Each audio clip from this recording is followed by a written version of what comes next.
So I was kind of going through and making comments on the Hopi elders statement. Where I left off was he clasped his hands together, smiled, and said, "This could be a good time." And for quite a number of years, I don't know, past 3 or 4 years especially, I've been wondering, when things really fall apart, am I going to fall apart, or will I be having the time of my life because, this is what I was created to do and to, help people through it. I've been more leaning toward the last one. I had a friend over one time this last winter, and he brought the beer over, and we were it was cold, and I had some pallet frames. We call them pallet frames, some scrap wood, pieces of wood that wrap around some siding. Anyway, they make great. They're like 3x4, 2 by 6 inch wood, 3 by 4 feet. About the dimensions, and we use them for raised beds and making mini barns out of them, all different kinds of things. They're free. So anyway, I went down below to another terrace of the property, and I handed one up to him, and he immediately, where I was handing him up to was a fire pit there, and this guy immediately knew what I was doing. He said, "Jerry, we are going to have so much fun." And I knew immediately that he wasn't talking about, sitting out in the cold drinking beer, while it's snowing, with a fire going. I knew he meant, coming into these last days and the times ahead, that we're going to have a good time because this is what we were created to do. So I don't know. Of course, I told my family I may go. People say you're going to hunker down for 2 weeks. Well, I may just go. I said if I go catatonic and just go into a coma, I feel like I know before I left Denver, I pushed. Oh gosh, I burned a whole lot of years off my life, doing crazy things and stressing myself. And one weekend moving out there, I was up working, loading, driving, unloading, driving, loading, driving, and unloading for 52 hours straight. No nap. I'm not talking any rest at all. Zero.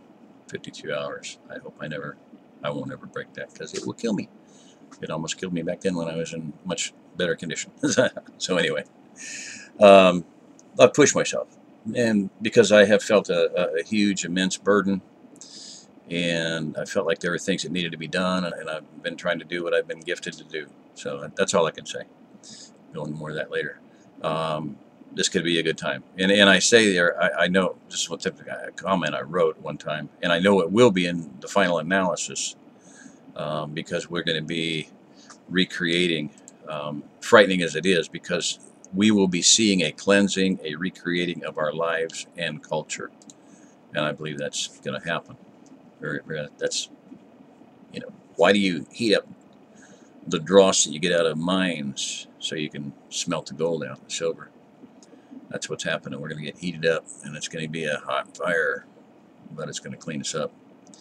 There is a river flowing now very fast. It is so great and swift that there are those who will be afraid. They will try to hold on to the shore. They will feel they are being torn apart and will suffer greatly. Know the river has its destination. We're going somewhere. Just deal with it. Understand it. Believe it. Know it. We're going somewhere. There's a reason for what's happening. The elders say we must let go of the shore, push off into the middle of the river, keep our eyes open and our heads above water. Let go of the shore. Let go. There's an old saying, let go and let God. And boy, sometimes you just have to let it go. I went through one of the most stressful periods of my life, and at the end of it, I quit. I give up.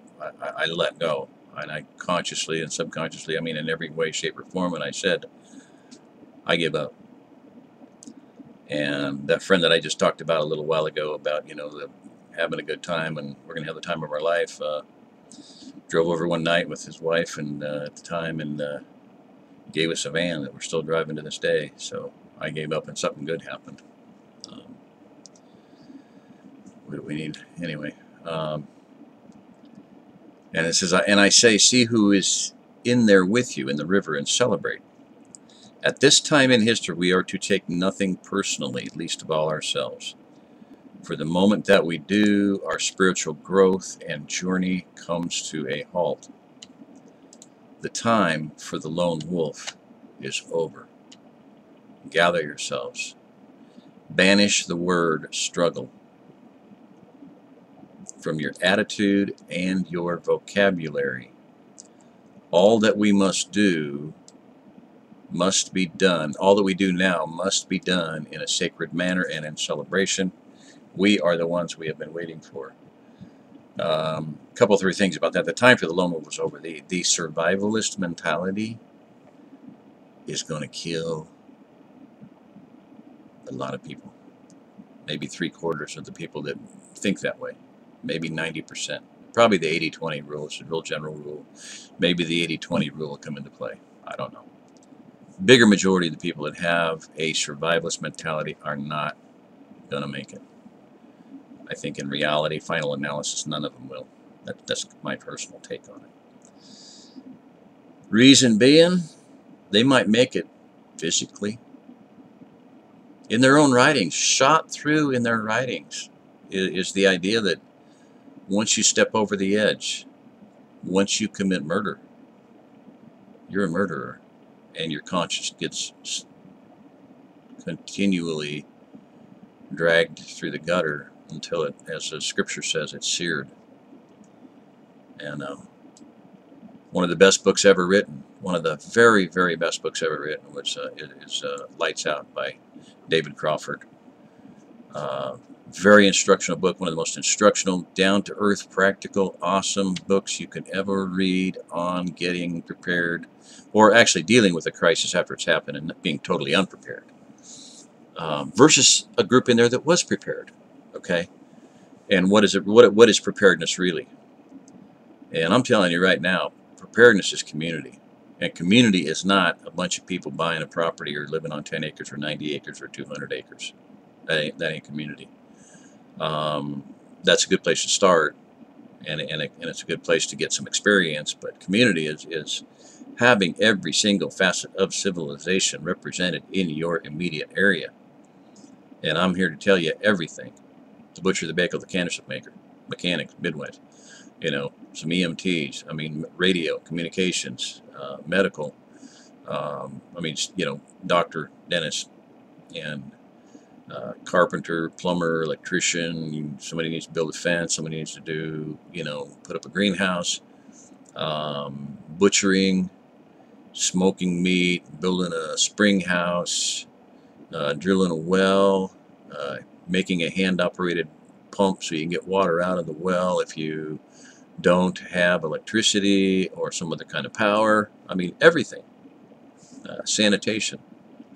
Every single area needs to be addressed, and if you don't have it, you don't got civilization, and if you don't have civilization, you're probably not going to make it. And the survivalist idea of, hey, there's only 5 people per square mile in my neck of the woods, in my county, I don't even want to start on that.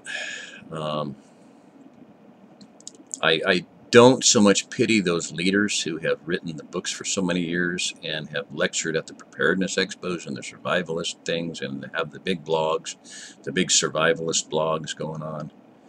I don't feel sorry for them because they have made their money. Most of them have absolutely no business advising people on survivalism and preparedness and relocation, strategic relocation, when there's no strategy involved. But the point I'm trying to make here is that it takes community. It takes community, it takes civilization, and you need 25% of your civilization historically. This is just a rough estimate, but you need a certain minimum number of the people that you originally had in your civilization to survive, or you do not survive. Sanitation has to be covered. You have to have wherewithal and the understanding and the knowledge to deal with waste, black water, and gray water. If you don't, you're going to die. Cholera, dysentery, first disease that comes along. So, just survivalism is a whole way of life. That's a truth. It's an absolute hardcore truth. And these survivalists, as I said, have no business. Have really had no business in counseling other people. Oh, that's right. They did have a business. They had a business, and that was their motivation. They're making a lot of money doing what they're doing, but they're not counseling people properly. They're not counseling people correctly. I don't feel so sorry for them. I feel sorry for the people that listen to them. The people who, as I said, thought these people are people who admitted that they were not smart enough to think for themselves, and so they listened to someone else, but they didn't do enough homework to choose the right person to listen to, if you can put it that way. Or they didn't do enough thinking and realize that, hey, this guy is all screwed up and messed up. And it takes a long time to come to that idea, to you know what I'm talking about here.